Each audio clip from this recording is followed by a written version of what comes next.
নমস্কার, 7 অ্যাভেক নিউজ নেটওয়ার্কে স্বাগত। বহুতল থেকে পড়ে গিয়ে এক গৃহবধূর মৃত্যুকে কেন্দ্র করে তীব্র চাঞ্চল্য ছড়ালো বরানগর পৌরসভার 19 নম্বর ওয়ার্ডের আমবাগান এলাকায়। সূত্রের খবর, সন্তোষপুর বজবজ এলাকার বাসিন্দা সবিতা ঘোষ বরানগরে তার দিদির বাড়িতে ঘুরতে এসেছিলেন।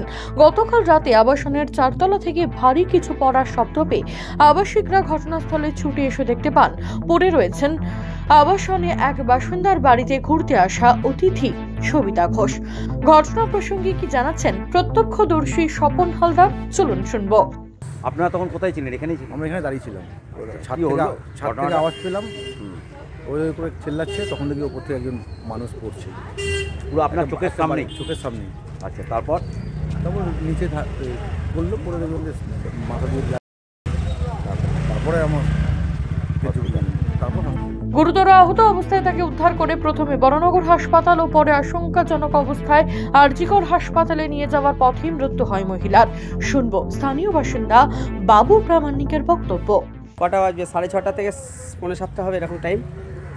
তারপর কি হলো হঠাৎ? তারপর আমরা তো দোকানের ভেতরে ছিলাম, হঠাৎ একটা আওয়াজ হলো।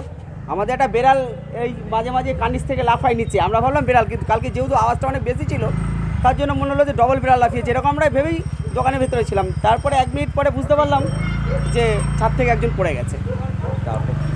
তারপরে এই সব পাড়ার সমস্ত লোক দাদারা আসলেন, এসে রিক্সায় করে ওনাকে হসপিটালে পাঠালেন। এই পর্যন্ত।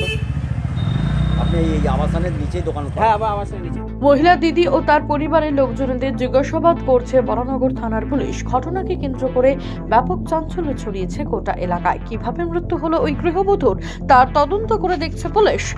রাজাদের 7 অ্যাভেক নিউজ বরানগর। সমস্ত খবরের আপডেট পেতে লাইক করে সাবস্ক্রাইব করুন 7 অ্যাভেক নিউজ। সেই সঙ্গে বেল বাটন প্রেস করতে ভুলবেন না। আপনাদের একটা সাবস্ক্রিপশন আমাদের জন্য অত্যন্ত মূল্যবান। জয় হিন্দ।